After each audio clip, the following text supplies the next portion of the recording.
Okay, we're going to continue on in our Father's Word today. This is 2 Samuel, chapter 3, verse 14.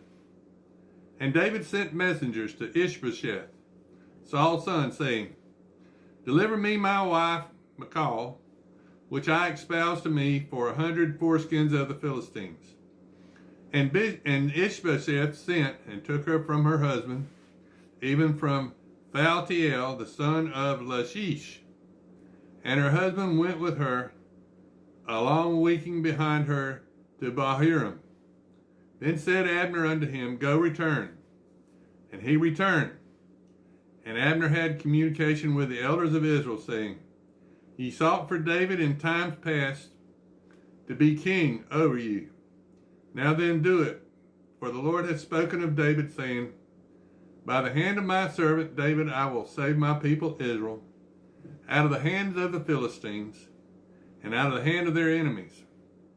And Abner also spake in the ears of Benjamin. And Abner went also to speak in the ears of David in Hebron, all that seemed good to Israel, and that seemed good to the whole house of Benjamin. So Abner came to David to Hebron, and 20 men with him. And David made Abner and the men that were with him a feast. And Abner said unto David, I will arise and go, and I will gather all Israel unto my lord the king, that they make a league with thee, and thou mayest reign over all thine heart desireth. And David sent Abner away, and he went in peace. And behold, the servants of David and Joab came from pursuing a troop, and brought in a great spoil of them. But Abner was not with David in Hebron, for he had sent him away, and he was gone in peace.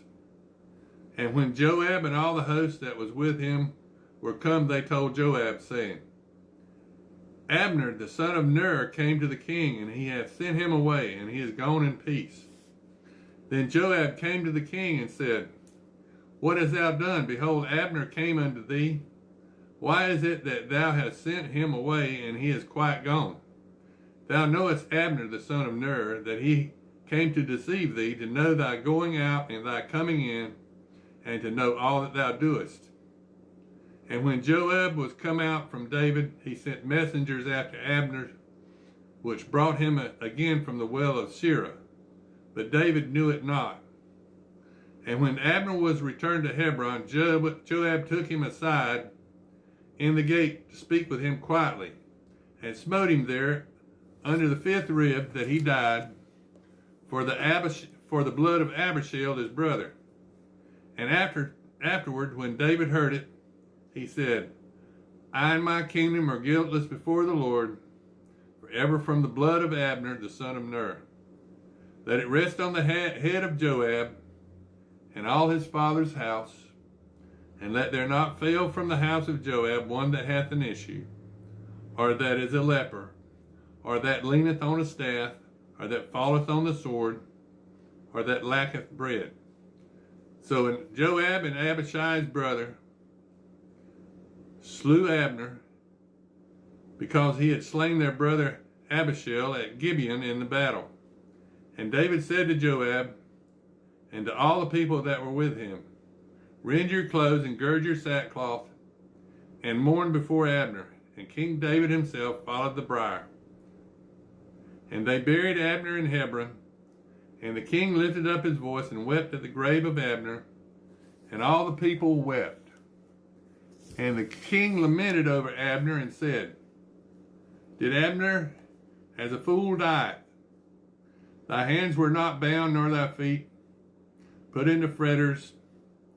And as a man faileth, as a man falleth before the wicked men, so fellest thou. And all the people wept again over him. And when all the people came to cause David to eat meat, while it was still yet day, David sware, saying, So do God to me, and more also, if I taste bread or aught else, till the sun be down. And all the people took notice of it, and it pleased them, as whatsoever the king did pleased all the people. For all the people and all Israel understood that day it was not the king to slay Abner, the son of Ner. And the king said unto his servants, Know ye not that there is a prince and a great man fallen this day in Israel? And I am this day weak, though anointed king, and these men, the son of Zerah, be too hard for me. And the Lord shall reward the doer of evil according to his wickednesses. Now this is 2 Samuel chapter 4. And when Saul's son heard that Abner was dead in Hebron, his hands were feeble, and all the Israelites were troubled. And Saul's son had 2 men that were captains of bands. The name of the one was Benaiah, and the other Rechab, the sons of Rimmon, a Beerothite, of the children of Benjamin. For Beeroth was also reckoned to Benjamin. And the Beerothites fled to Gittim, and were sojourners there until this day. And Jonathan, Saul's son, had a son that was lame on his feet. He was 5 years old when the tidings came of Saul and Jonathan out of Jezreel, and his nurse took him up and fled. And it came to pass, as she made haste to flee, that he fell and became lame. And his name was Mephibosheth. And the sons of Rimmon, the Beerothite, Rechab, and Benaiah went and came about the heat of the day to the house of Ishbosheth, who lay on a bed at noon. And they came thither into the midst of the house, as though they would have fetched wheat. And they smote him under the 5th rib. Rechab and Benaiah his brother escaped. For when they came into the house, he lay on his bed in his bedchamber.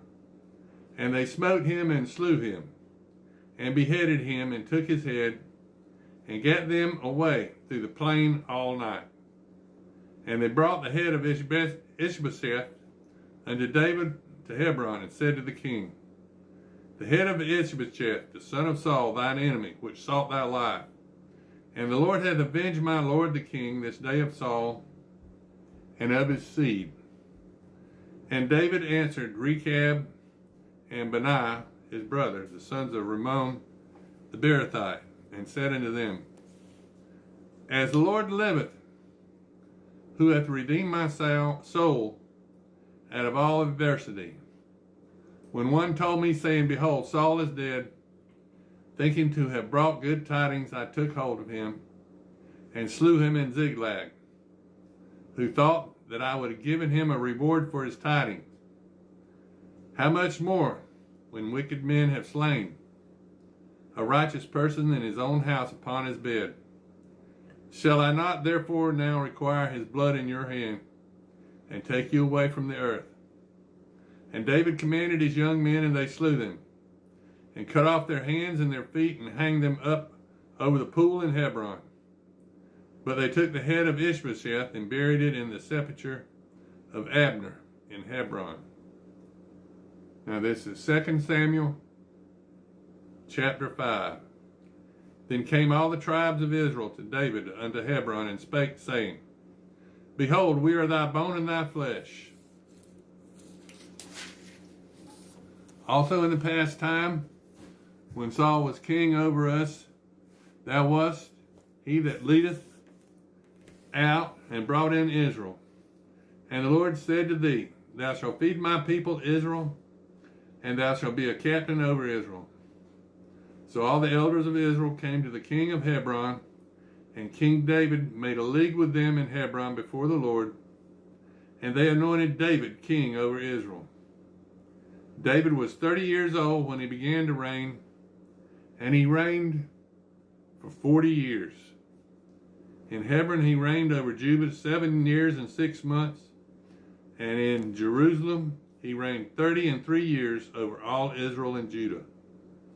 And the king and his men went to Jerusalem unto the Jebusites, the inhabitants of the land, which spake unto David, saying, Except thou takest away the blind and the lame, thou shalt not come in thither, thinking, David cannot come in hither. Nevertheless, David took the stronghold of Zion, and the same is the city of David.